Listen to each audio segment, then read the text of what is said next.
Bom dia. O aeroporto mais movimentado da Europa está fechado por causa de um incêndio. O fogo numa subestação de energia que abastece Heathrow, em Londres, cancelou mais de 1.000 voos programados para hoje e atinge passageiros de várias partes do mundo.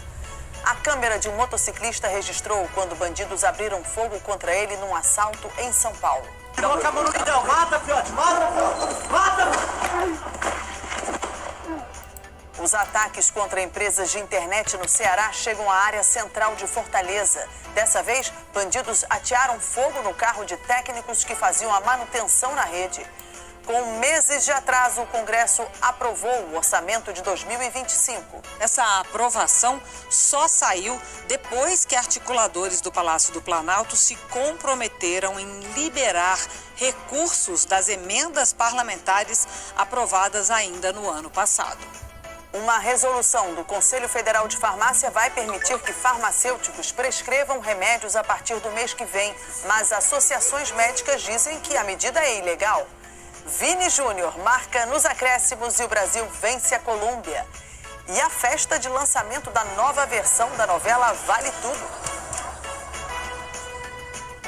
Hoje é sexta-feira, 21 de março. Bom Dia Brasil está começando.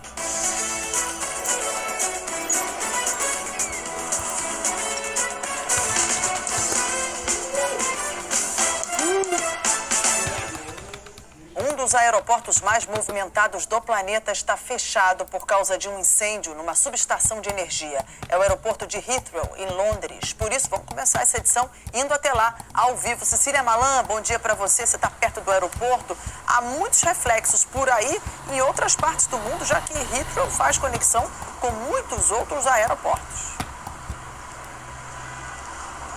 É dia de caos por aqui, viu, Mariana? Bom dia a todos. Heathrow, que vocês podem ver logo atrás de mim, faz conexão com mais de 200 destinos em 84 países, além de 13 rotas domésticas. Chegamos o mais perto possível, a polícia fechou vários acessos e a estrada até aqui, vindo do centro de Londres, estava praticamente vazia, bem diferente de uma sexta-feira normal. A última vez que Heathrow fechou completamente assim foi há 15 anos, por conta daquela fumaça do vulcão islandês com nome impronunciável. Cerca de 120 aviões que já estavam no ar foram desviados para outros destinos, cidades europeias como Paris, Madrid, Amsterdã e também algumas aqui no Reino Unido, como Birmingham e Manchester, de onde passageiros estão sendo trazidos de ônibus aqui para Londres. Outras aeronaves vindas de lugares como Hong Kong e Índia tiveram de dar meia volta e retornar aos aeroportos de origem. Algumas empresas cancelaram todos os voos que chegariam e decolariam até a próxima segunda-feira. As imagens aéreas que mostram os aviões estacionados em solo me lembram os dias da pandemia, quando o aeroporto continuou com apenas alguns serviços. A concessionária responsável pela administração avisou que Heathrow vai ficar fechado até a meia-noite de hoje e pediu que pessoas com passagem marcada não se dirijam ao aeroporto de forma alguma. O caos foi provocado por causa de um incêndio numa subestação que fornece energia ao aeroporto. O fogo começou de madrugada e já está sob controle. O ministro de Energia britânico explicou que um gerador de reserva que poderia abastecer o aeroporto também foi afetado. A causa do incêndio ainda não é conhecida, mas a prioridade agora, Mariana, é restabelecer a energia. 67 mil residências dessa região no oeste de Londres chegaram a ficar sem luz. 150 moradores tiveram que sair de casa e, ao todo, 1.350 voos foram cancelados aqui em Heathrow, que normalmente, num dia comum, tem um avião pousando e decolando a cada 45 segundos. Cenário bem diferente, como vocês podem ver. Pois é, numa sexta-feira, né, quando o movimento nos aeroportos costuma ser maior. Obrigada pelas informações, Cecília. O aeroporto de Guarulhos informou que até o momento um voo com destino a Londres foi cancelado e que os passageiros foram atendidos pela empresa aérea. A concessionária orienta que informações sejam buscadas com as companhias. Ceará registrou mais um ataque contra provedores de internet. Dessa vez, criminosos incendiaram o carro de uma empresa no fim da tarde de ontem em Fortaleza. O veículo estava sendo usado por funcionários que prestavam serviços numa região central da capital cearense. Ninguém ficou ferido. Esse é o 12º ataque em apenas um mês no estado. Os criminosos atacam empresas que se recusam a pagar uma taxa à quadrilha. Na quarta-feira, uma provedora de internet encerrou as atividades por causa do vandalismo. O governo do Ceará criou um grupo especial para investigar os casos. Até o momento, 28 pessoas foram presas, entre elas um homem apontado como chefe da facção responsável pelos ataques. Imagens de um roubo à moto em São Paulo mostram como, mais uma vez, os criminosos atiraram mesmo sem a vítima ter reagido. Vou chamar a Sabina Simonato. Sabina, bom dia para você. As imagens gravadas pelo capacete da vítima são, assim, angustiantes. Isso, Mariana, sabe? Porque eles chegam já para matar, sabe? Antes do roubo, antes do assalto, eles já chegam para matar. Mais um caso de violência. Essas imagens que a gente vai mostrar, portanto, agora são de um roubo. Ele ocorreu no dia 5 de março, só que essas imagens só vieram a público agora, porque um dos ladrões, um adolescente de 16 anos, foi pego pela polícia na noite de quarta-feira com uma outra moto roubada. E aí, na investigação, se descobriu que esse adolescente também participou dessa tentativa de latrocínio.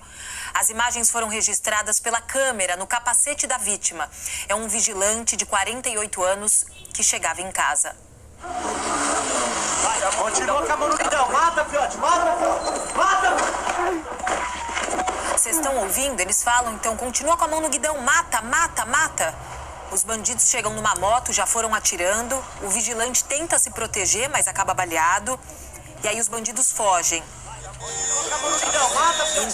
Olha lá, de novo, continua com a mão no guidão, mata fião, tá vendo? E mesmo ferido, a vítima corre para pedir socorro.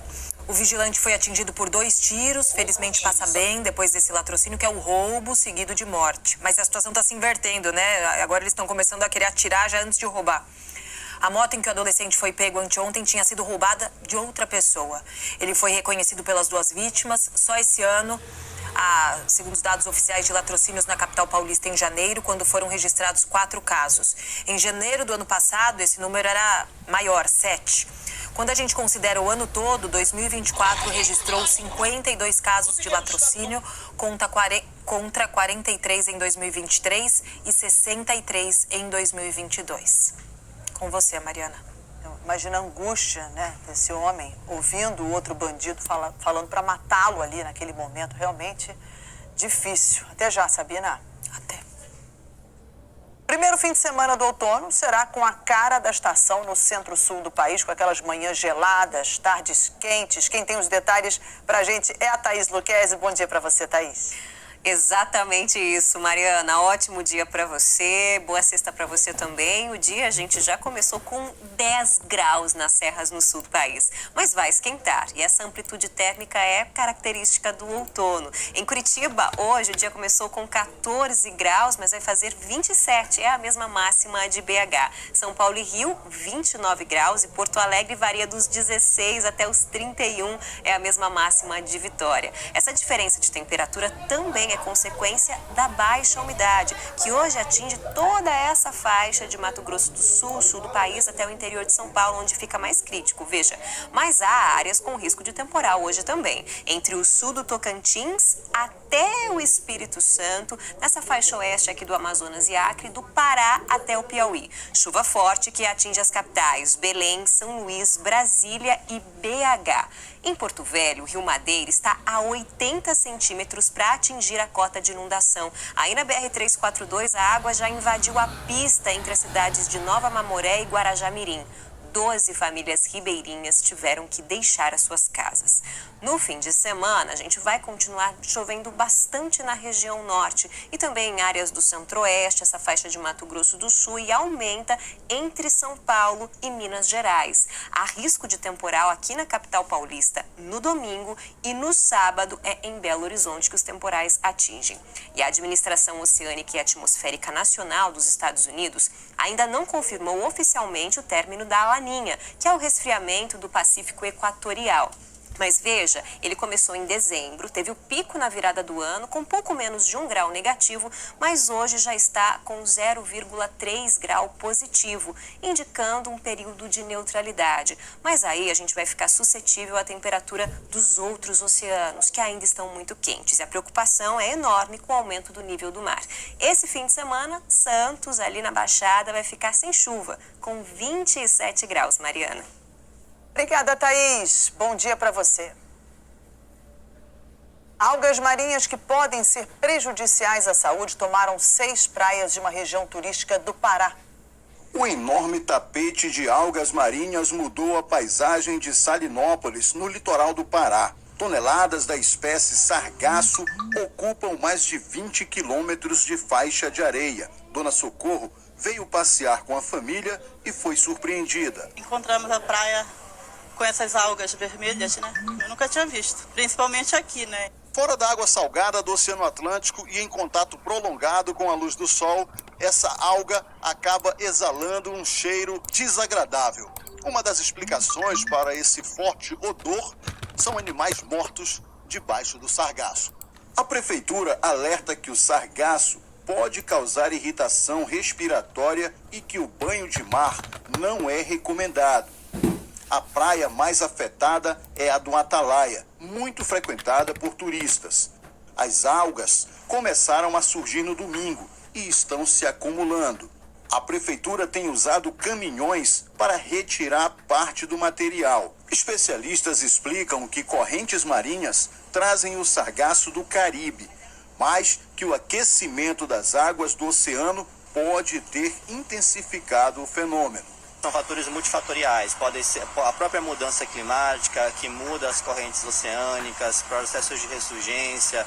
Existem teorias também sobre o acúmulo de nutrientes em função da descarga do rio Amazonas. Então são várias coisas que ainda estão em estudo para se tentar explicar o porquê dessa maior frequência da chegada das arribadas de sargaço aqui no Brasil, principalmente. A seguir, entidades médicas reagem contra a decisão do Conselho Federal de Farmácia, que libera farmacêuticos para prescrever remédios. Israel ameaça aumentar os bombardeios e até anexar parte do território palestino se o Hamas não libertar reféns ainda em cativeiro. 8 horas. O Conselho Federal de Farmácia publicou uma resolução que autoriza farmacêuticos a prescrever medicamentos, inclusive os que exigem receita médica. Sabina, de volta. Sabina, a medida vale a partir do mês que vem, mas associações médicas reagiram contrárias a essa resolução. Sim, houve uma reação, Mariana. O Conselho Federal de Medicina, por exemplo, diz que a decisão é ilegal. Já o Conselho de Farmácia aponta que a medida vai ajudar a garantir o uso correto dos remédios. Uma polêmica que promete bastante discussão. Bernardo Bortolotto mostra pra gente. A resolução do Conselho Federal de Farmácia foi publicada no Diário Oficial no começo desta semana. A medida permite que farmacêuticos prescrevam medicamentos, inclusive aqueles que são vendidos só com receita médica. Além disso, poderão renovar prescrições previamente emitidas por outros profissionais de saúde, fazer exame físico de sinais e sintomas, pedir e interpretar exames para avaliação da efetividade do tratamento. O Conselho se baseia na licença que o farmacêutico tem de traçar o perfil farmacoterapêutico do paciente. A vice-presidente do Conselho Regional de Farmácia de São Paulo diz que a medida pode ajudar a garantir o uso correto dos medicamentos e a reduzir a automedicação. No Brasil, a gente sabe que a população ela tem o hábito de se automedicar. Então, hoje ela já chega na farmácia, ela já compra medicamentos que, teoricamente, precisam de prescrição médica sem a prescrição e, o pior, sem o acompanhamento de um profissional farmacêutico. Muitas vezes, esse farmacêutico ele vai fazer o contato com o médico, com outros profissionais, para saber se realmente ele necessita de algum medicamento. Ainda a gente está aguardando o início da efetivação dessa publicação. Ainda há bastante dúvidas. Apesar de ela dar essa permissão, ainda não foram estabelecidas várias bases de como é que isso vai funcionar. Somente farmacêuticos com especialização é que vão poder receitar os medicamentos. A norma começa a valer a partir do mês que vem. Mas até lá, ainda haverá muita discussão, porque associações médicas questionam a medida. O Conselho Federal de Medicina diz que a prescrição de medicamentos é atividade exclusiva de médicos. A gente está invadindo competência do ato médico. É ilegal porque a competência das matrizes curriculares do curso de medicina contemplam essa formação e as da farmácia não contemplam. Eles têm as suas competências funcionais de prerrogativa de profissão e dentre elas não inclui fazer exame físico, hipótese diagnóstica, tratamento, cura de patologia e atendimento de intercorrência. A emissão de receitas já foi motivo de disputa judicial. No ano passado, a Justiça do Distrito Federal derrubou uma outra resolução do Conselho Federal de Farmácia sobre o mesmo assunto. Nas farmácias, a resolução também divide opiniões. A gente tem que saber o que usa, né? Então é por isso, mas eu compro tudo através de receita médica. Eu acho que até um analgésico, um antitérmico, sim. Hoje em dia eles já fazem isso. Mas um remédio antibiótico, um remédio controlado, vai ter eles vão poder fazer isso? Não tenho nada contra. Vai agilizar mais a gente, com certeza. Em nota, o Conselho Federal de Farmácia negou que a decisão judicial do ano passado tenha proibido os farmacêuticos de prescrever medicamentos. Já o Conselho Federal de Medicina afirmou que a medida coloca a saúde da população em risco e que vai pedir a suspensão total dessa resolução. Mariana. Vamos acompanhar. Obrigada, Sabina. E o Superior Tribunal de Justiça decidiu ontem que pais que se recusaram a vacinar os filhos contra a Covid-19 podem ser multados. O entendimento cria um precedente que pode ser adotado por outras instâncias da Justiça. Os ministros analisaram o recurso de um casal do Paraná que não vacinou a filha de 11 anos contra a Covid. A escola notou a falta da vacina e acionou o Conselho Tutelar e o Ministério Público. A Justiça determinou o pagamento de multa de 3 salários mínimos. O STJ reafirmou que a obrigatoriedade da imunização infantil está prevista no Estatuto da Criança e do Adolescente. Israel ameaçou intensificar os ataques à faixa de Gaza e anexar parte do território palestino, para pressionar o Hamas a libertar os reféns ainda em cativeiro. As informações agora com Bianca Routier. Bianca, bom dia para você. Bom dia para você, Mariana. Bom dia a todos. Na entrevista coletiva da ONU, agora há pouco, eu perguntei sobre as ameaças à porta-voz do Escritório para os Direitos Humanos e ela resumiu, olha, o que estamos vendo em Gaza já é terrível e isso precisa parar. O ministro da Defesa de Israel disse que as Forças Armadas israelenses estão intensificando os ataques aéreos, terrestres e marítimos. Israel Katz afirmou ainda que quanto mais o grupo terrorista Hamas continuar a se recusar a libertar os reféns que ainda mantém, mais vai perder território para Israel. Ele disse que instruiu as forças israelenses a tomarem áreas de Gaza e usou as palavras posse permanente. Katz também revelou que instruiu suas forças a ordenarem a retirada da população de certos locais e acrescentou que Israel vai usar toda a pressão militar e civil, incluindo a implementação do plano do presidente americano Donald Trump para reassentar moradores em países vizinhos. Mariana, o representante da Agência da ONU para Assistência aos Palestinos me disse que no momento não está havendo deslocamento para a fronteira, tem novamente um deslocamento crescente, mas pelo menos por enquanto só dentro da faixa de Gaza. Obrigada, Bianca. Rússia e Ucrânia voltaram a trocar ataques aéreos enquanto permanece o impasse nas negociações por um cessar-fogo. A Rússia lançou mais 200 drones contra a Ucrânia. A capital Kiev amanheceu com o som das sirenes de alerta. Em Odessa, no sul do país, 3 pessoas ficaram feridas. O presidente da República Tcheca estava na cidade momentos antes do ataque. Já a Ucrânia voltou a atacar depósitos de combustível em território russo. E a Justiça americana deu mais um ultimato para o governo Trump explicar por que desafiou a ordem judicial que proibia a deportação de venezuelanos no último fim de semana. Ismar Madeira já no telão. Ismar, bom dia para você. As autoridades americanas têm até 11 da manhã. Isso mesmo. Bom dia para você, Mariana, e para todos. O prazo original era na quarta-feira. Ontem à noite, o juiz federal James Boasberg disse que as informações apresentadas até agora são insuficientes. O magistrado exige detalhes sobre os voos que levaram mais de 200 venezuelanos acusados de terrorismo para prisões em El Salvador. O presidente Donald Trump invocou uma lei de guerra para fazer essa deportação. mas o juiz proibiu a medida, pedindo para avaliar a aplicação da lei. Ainda assim, o governo seguiu em frente, acusando o juiz de abuso de poder. O próprio presidente Trump defendeu o impeachment dele, o que até gerou uma repressão do presidente da Suprema Corte americana. Diante da falta de explicações à justiça, o governo corre risco de ser condenado por desacato e pagar multas financeiras. Existe até a possibilidade de prisão de autoridades, mas isso iria abrir uma crise grave institucional entre os poderes. Diante de mais de 100 processos contra medidas do governo Trump em 2 meses, ontem o presidente pediu que a Suprema Corte restrinja a autoridade de juízes federais para que eles não possam mais emitir liminares de alcance nacional. São essas liminares que têm barrado a implementação de decretos presidenciais em todo o país. Mariana. Até já, Ismar. Daqui a pouco, o Congresso aprova o orçamento federal com meses de atraso e garante mais de 50 bilhões de reais em emendas para deputados e senadores. Um estudo mostra que o Brasil não avançou no combate à desigualdade racial na... Começa a valer hoje a nova modalidade de empréstimo consignado voltada para os trabalhadores com carteira assinada. Aqui no telão, vamos dar uma olhada? A gente mostra a notícia que é destaque no G1 aqui.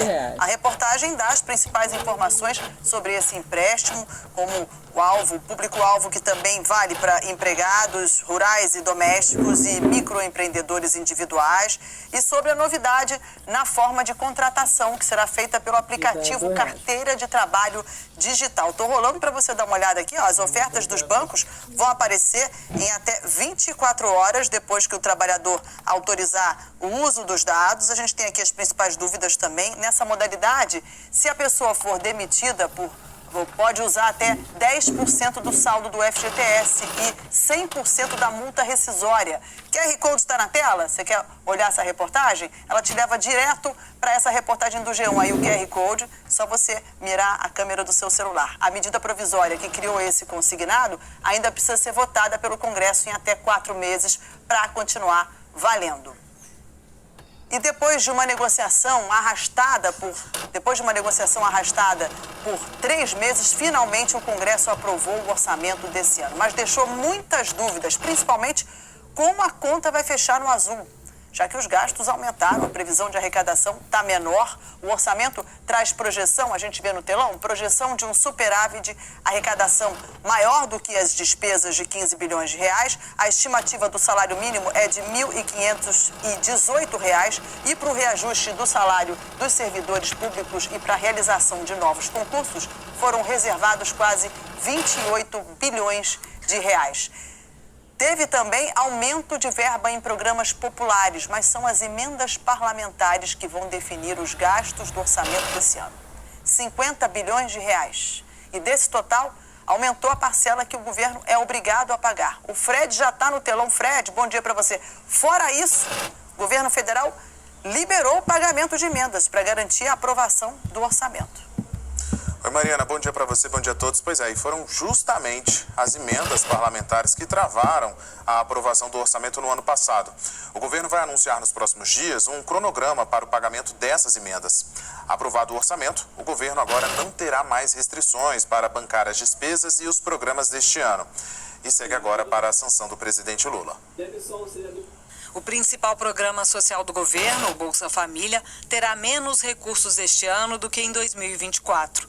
O orçamento aprovado pelo Congresso destina 159 bilhões de reais para o Bolsa Família, quase 8 bilhões a menos do valor proposto inicialmente pelo governo. A redução atendeu a um pedido feito pela própria equipe econômica no começo deste mês. O argumento foi de que houve redução no número de beneficiários depois que uma revisão cadastral identificou que algumas famílias recebiam benefício sem ter direito. Parte dos valores cortados do Bolsa Família serão usados para ampliar outros programas, como o Vale Gás. O texto aprovado por deputados e senadores prevê ainda que o programa de habitação popular Minha Casa Minha Vida terá 18 bilhões de reais. Já o Pé de Meia, que paga uma espécie de bolsa para que jovens de baixa renda concluam o ensino médio, ficou com um orçamento muito menor do que o necessário, apenas 1 bilhão de reais. Para garantir os outros 12 bilhões, o governo vai precisar mandar para o Congresso um projeto liberando créditos extraordinários. O governo comemorou a aprovação, ainda que tardia, do orçamento, porque agora não terá mais restrições para bancar as despesas e programas deste ano. Mas essa aprovação só saiu depois que articuladores do Palácio do Planalto se comprometeram em liberar recursos das emendas parlamentares aprovadas ainda no ano passado. O líder do PL diz que conversou com a ministra Gleisi Hoffmann sobre a retenção dessas emendas, que tinham sido aprovadas no orçamento de 2024 e ainda precisam ser liberadas. Nós votamos o orçamento do ano anterior para ser cumprido. Neste orçamento existia uma rubrica específica de pagamento de emendas impositivas. Nós esperamos que o governo cumpra não só com o nosso partido, mas isso é de todos os partidos da casa. Emenda impositiva é uma PEC para livrar das garras de governo, seja ele qual for, para que o parlamento tenha a sua autonomia para legislar com independência. O líder do governo diz que o dinheiro das emendas impositivas será liberado logo e prometeu divulgar um calendário para o pagamento. O que foi fundamental para a vitória na votação da lei orçamentária, em primeiro lugar, o governo reconhecer que tem dívidas com os parlamentares e que honrará esses compromissos. A nossa previsão é até o próximo mês termos apresentado à Comissão Mista de Orçamento e ao conjunto dos parlamentares do Congresso Nacional como será efetivado o pagamento das emendas parlamentares que, por força da Constituição e que, por força também da lei orçamentária, se deve ao Congresso Nacional. Para este ano, o orçamento manteve mais de 50 bilhões de reais em emendas, para que deputados e senadores possam destinar a obras e projetos em suas bases eleitorais. 39 bilhões são de execução obrigatória, ou seja, o governo tem que pagar. 24 bilhões vão para emendas individuais, que incluem as PICs, quando cada parlamentar destina um valor como quiser, e 14 bilhões para as bancadas estaduais. São definidas em conjunto pelos parlamentares de cada estado.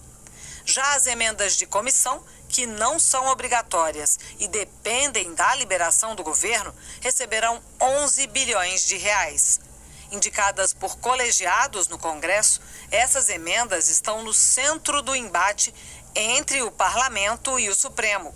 Um acordo entre os poderes definiu regras para dar mais transparência ao destino do dinheiro.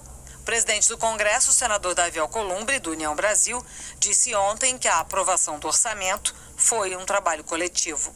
Construção coletiva dos partidos políticos, das lideranças partidárias, do envolvimento do governo na construção também de aprimorarmos e de termos a compreensão de que o parlamento tem a peça orçamentária que é a mais importante do processo legislativo. Assim como no ano passado, o orçamento fica muito engessado. O Gerson Camarote traz os bastidores e polêmicas por trás dessa aprovação que a gente viu aí. Camarote, bom dia.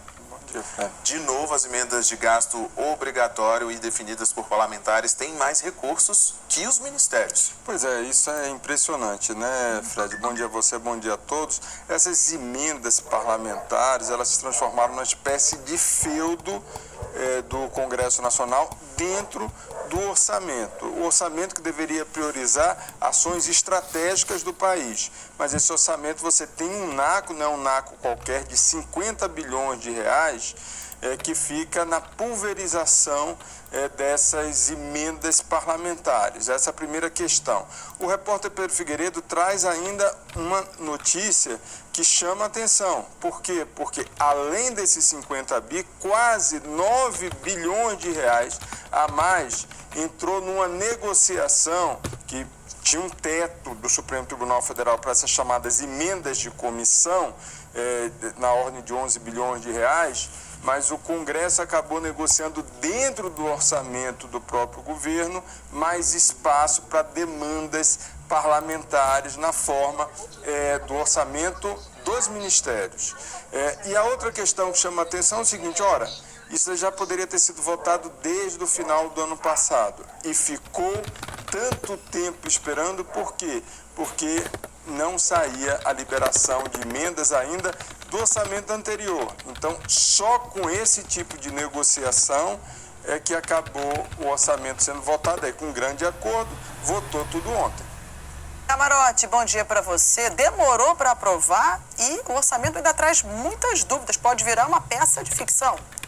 Pois é, Mariana, bom dia para você. Essa é a grande questão, porque, em tese, um superávit de 15 bilhões de reais é uma boa notícia quando a gente está tendo um déficit durante vários anos. Mas a questão que se coloca é: isso vai ser cumprido? Porque você tem algumas variantes importantes. Inclusive, você tem uma inflação pressionada, você tem a possibilidade do crescimento ser menor do que o esperado. Inicialmente, vai ser menor do que desse ano, com certeza. Então, tudo isso acaba afetando o resultado final. Essa é a grande questão. Além disso, você tem programas que estão, inclusive, subavaliados dentro desse orçamento. Além disso, o próprio governo está turbinando algumas áreas específicas com olho em dividendos na popularidade. Então, tudo isso acaba colocando em dúvida esse valor de 15 bilhões de superávit primário. Mariana. Obrigada, Camarote. Bom dia para você. Um estudo divulgado hoje revelou que nos últimos 11 anos não houve avanço no combate às desigualdades entre brancos e negros no Brasil. Fred, de volta. Fred, o acesso a direitos básicos ainda são um espelho desse retrocesso. É isso, Mariana. Mesmo sendo, a maioria da população brasileira, as pessoas negras são as que menos têm renda e condições básicas de moradia e de saúde. A pesquisa cruzou dados do IBGE e mostra também que a expectativa de vida da população negra é menor. A Ana vive com o marido no Sol Nascente, região que fica a 30 quilômetros de Brasília e é considerada a segunda maior favela do país. Os dois recebem um auxílio do governo de R$ 600 por mês. É a única renda da casa. É difícil. Tem vezes que falta até a mistura, tem que comer arroz e feijão. De vez em quando a gente tem uma cestinha. Assim como a Ana, mais de 60% dos negros vivem com até um salário mínimo no Brasil, enquanto entre os brancos são menos de 40%. É o que mostra um levantamento divulgado hoje pelo Centro de Estudos e Dados sobre Desigualdades Raciais. Os mais de 50 dados da pesquisa revelam que nos últimos 10 anos, o Brasil ficou parado no combate à desigualdade. Em alguns casos, a situação piorou. Em 2012, 70% das pessoas que viviam na extrema pobreza eram negras. Em 2023, essa parcela aumentou para 73%. O estudo feito a partir de dados do IBGE também mostrou que a renda média por morador nas casas em que todos são negros era de pouco mais de R$ 1.500 em 2023, enquanto nas casas em que todos são brancos, a renda ultrapassa os R$ 3.200. Essa especialista que participou da pesquisa ressalta que a renda dos negros melhorou nos últimos 10 anos, mas num ritmo muito lento. Em 11 anos, a gente teve uma melhora de apenas 1,2 pontos percentuais, uma melhora muito curta. E quando a gente pensa em quanto tempo levaria para que a gente equiparasse esses rendimentos, levaria 340 anos para que o rendimento de pessoas negras e brancas fosse igual. Um dos motivos para a desigualdade está nas condições de trabalho. Segundo o estudo, a taxa de desemprego das mulheres negras é mais que o dobro da dos homens brancos. A diferença na renda se reflete dentro de casa. Enquanto 45% das famílias brancas têm máquina de lavar roupa, ela está presente em apenas 21% das casas de famílias negras. Segundo o estudo, esse dado reflete mais do que apenas o acesso a eletrodomésticos. Revela também que nas casas dos negros há mais trabalho doméstico a ser feito, na maioria das vezes, pelas mulheres. A pesquisadora afirma que as desigualdades raciais impactam na expectativa de vida da população negra e que o Brasil ainda tem muito a avançar. Quando a gente olha, por exemplo, para dados de saúde, a gente percebe que as desigualdades começam antes mesmo do nascimento. As mulheres negras fazem menos pré-natal do que as mulheres brancas.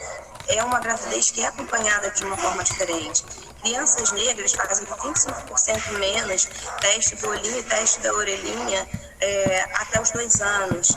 A gente também tem um acesso desigual ao acompanhamento da saúde com aferição de colesterol, pressão arterial. O estudo chama atenção para a importância de políticas públicas permanentes.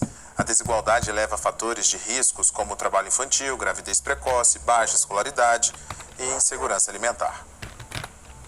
Já já a gente mostra a experiência de pessoas com deficiência numa cachoeira com trilha totalmente acessível. O espaço foi aberto essa semana no sul do Rio de Janeiro. E teve festa ontem para o lançamento da nova versão da novela Vale Tudo. E vai se manter o mistério. Quem matou Odete Roitman? A gente deve mudar, né? Quem vai matar Odete Roitman. Mas essa é a pergunta de milhões que eu não posso revelar. A Globo fez uma festa de gala com estrelas da televisão ontem à noite no Rio para lançar a nova versão de Vale Tudo. A novela estreia no dia 31 de março. O famoso Copacabana Palace foi o ponto de partida na vida real e também na ficção de uma história que o Brasil conhece bem. Pode avisar que Odete Roitman chegou. É um clássico, né? É como se a gente estivesse revisitando um texto clássico do teatro, a gente está revisitando um texto clássico da teledramaturgia, né? É um desafio, mas a gente gosta de desafio, né? Sem dúvida está todo mundo trabalhando para que essa novela revisitada, é justo que depois de 30 anos seja uma nova história. Era uma vez uma menina ambiciosa do interior do Paraná. Vamos embora daqui, mãe. Eu tenho horror a essa gente, esse lugar, essa pobreza. É um bando de Zé Ninguém que nunca vai crescer na vida. Maria de Fátima é o oposto da mãe. Raquel é uma mulher alegre e batalhadora. Isso aqui que é vive, gente. Eu acho que ela é uma mulher essencialmente alegre. Isso é muito difícil da gente manter. E ela mantém apesar de tudo, sabe? Eu acho que essa força dela vem porque ela é viva, ela ama viver, ela ama a vida. Mas a filha não aceita essa vida simples e dá um golpe na própria mãe. Ela vende a casa, o único bem da família, e foge sozinha para a cidade grande. Minha filha vendeu nossa casa e foi pro Rio de Janeiro? Sim, ela veio pro Rio e com o dinheiro do golpe foi se hospedar, adivinhe, no Copacabana Palace.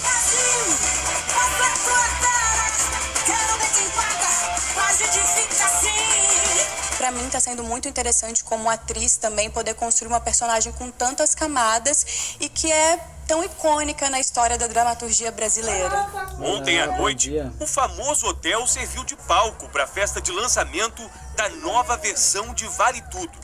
37 anos depois, uma das maiores novelas da teledramaturgia brasileira está de volta. E a questão central da trama continua atual, mesmo quase 4 décadas depois. Será que vale tudo mesmo para subir na vida? É uma história que tem o tema central ética. E depois de 30 anos a ética ainda nos perturba, né? Ainda tá tão em alta e a gente tem tanto o que falar. Então acho que vai ser uma novela bem-vinda nesse momento. Vai ser lindo. A nova versão deste clássico também marca o retorno de uma das vilãs mais amadas e odiadas das novelas.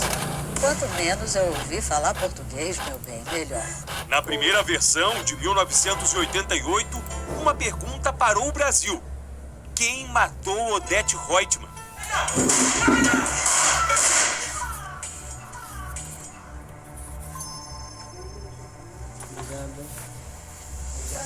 Receber um convite para fazer uma personagem dessa, uma personagem tão boa, né? Uma personagem que virou um clássico, né? teledramaturgia, né? A novela virou um clássico, né? E a característica de um clássico é ele resistir ao tempo, né? Então, é um prazer, um deleite, né? Para um ator quando chega uma personagem boa, especial, um texto bom. Na atual versão, a dúvida continua. Quem será que vai assassinar a vilã dessa vez? Sem dúvida, a gente deve mudar, né? Quem vai matar o Odete Roitman, mas essa é a pergunta de milhões que eu não posso revelar. Quem viu a novela, sem dúvida, vai matar a saudade da novela, porque são os mesmos personagens, é a mesma história, mas para contar a mesma história hoje em dia, a gente precisou fazer várias atualizações. Atualizar essa obra é um pouco olhar para nossa maneira de enxergar as questões que permanecem, as novas questões e a ressignificação de algumas que não fazem mais sentido. Eu acho que tem uma coisa muito especial de você revisitar um texto assim, que fez tanto sucesso, um texto do Gilberto, né? É o fato de que você não pode tentar copiar e nem mimetizar o que aconteceu, né? As atuações, tudo. Então a gente está trazendo uma nova Vale Tudo com uma direção do Paulo Silvestrini, com um elenco também que está cada um abordando seu personagem de uma maneira diferente. O que não muda é aquele jeitão de novela bem brasileira, com tramas e reviravoltas, vilões e mocinhos e assassinos misteriosos prontos para agir. Dona Odete que se cuide. E Odete Roitman, o público quer saber, vem com todas as suas vilanias, as suas falas polêmicas, como é que vem a Odete de 2025? Ela vem terrível, aguardem. E o Parque Nacional do Itatiaia, no sul do estado do Rio, abriu essa semana a primeira cachoeira totalmente acessível. O sorriso que não sai do rosto é uma mistura de muitos sentimentos. Gente, eu não tô acreditando nisso. Qual que é a sensação? É de liberdade? Não sei, é tudo misturado, de tudo um pouco, né? A água como é que tá? Tá gelada, mas tudo bem. Fernanda tem 32 anos e desde os 7 depende da cadeira de rodas para se locomover. Ela nasceu prematura num parto complicado que deixou sequelas. O banho é na Cachoeira Camapuã, no Parque Nacional do Itatiaia, no sul do Rio de Janeiro. Ela não fazia parte das opções abertas à visitação, mas a partir de agora está pronta para receber quem tem alguma dificuldade de mobilidade. A gente espera que aqui seja um espaço de acolhimento, né, das pessoas com PCDs e pessoas com dificuldades de locomoção, mas também de toda a sociedade, né? Idoso, crianças. Você tem um rol de possibilidades, né, de perfis de visitante que pode desfrutar, né, que talvez antes não teriam condições de ir numa cachoeira. Aqui funcionava uma pequena hidrelétrica de um antigo hotel que ficava dentro do Parque Nacional do Itatiaia. A área era pouco frequentada por turistas, mais conhecida por moradores da região. Com o objetivo de inaugurar a primeira cachoeira acessível da unidade de conservação, esse local foi escolhido e passou por adaptações. Foram 7 meses de obras e todo o material usado é sustentável. O corrimão foi feito com eucalipto de reflorestamento tratado. O piso dentro da água é de madeira plástica. A pessoa pode vir não só acompanhada, como vai ter a liberdade de deixar o carro no estacionamento e vir sozinha, fazendo a trilha com a sua cadeira e acessar a água também. Uma cadeira anfíbio adaptada com 4 boias e cintos de segurança também está disponível para ajudar no transporte do visitante. Para o uso, é necessário agendamento com o parque. O trajeto do estacionamento à cachoeira é por uma trilha plana de terra que tem apenas 100 metros e dá acesso direto à rampa que, aos poucos, leva o turista até dentro da água. A profundidade é de 1 metro e a sensação de pura liberdade. Fernanda conta que já tinha ido à cachoeira com parentes, mas nunca com essa facilidade e autonomia. Foi diferente, eu não tô acreditando. nisso até agora, né? Pra mim foi uma surpresa inesquecível, né? Estamos de volta com futebol. A seleção brasileira venceu a Colômbia ontem à noite em jogo pelas eliminatórias da Copa. Vinícius Júnior foi decisivo. Só deu para relaxar antes do apito. O torcedor piscou e a seleção já tinha conseguido um pênalti. Vini Júnior foi derrubado na área por Munhoz com apenas 3 minutos de jogo. Rafinha fez 1-0.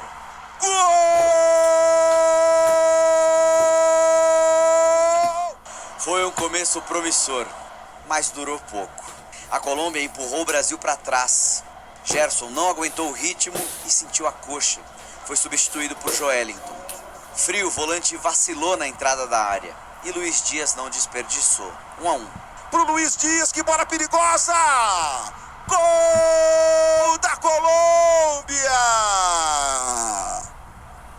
Sufocado, o Brasil só voltou a respirar depois do intervalo. A partida ficou aberta. A seleção dava sinais de melhora. Para salvar um cruzamento perigoso, Alisson se jogou na bola. O choque entre ele e Davinson Sanches foi feio. A partida parou 7 minutos e meio para o atendimento. Por protocolo médico, os dois tiveram que sair. A impaciência estava estampada em Dorival e ele foi mexendo no time. E nos pés de quem mais tentou, a vitória apareceu. Vini Júnior! O primeiro gol de Vini em 8 jogos nas eliminatórias. O gol de hoje é um pouco de alívio, de felicidade e que possa ser a mudança de chave. Da forma como foi, com um gol no finalzinho, num jogo pegado, os jogadores do Brasil deixaram o estádio Mané Garrincha com uma outra vibração para enfrentar o adversário mais duro do continente. O próximo jogo é contra a líder Argentina, terça-feira em Buenos Aires. E o Brasil, pelo menos por enquanto, é o segundo colocado. Vamos continuar trabalhando com intensidade em busca do melhor acerto possível e de que façamos um grande jogo. Na torcida, agora vamos às últimas notícias do Bom Dia Brasil. Sabina.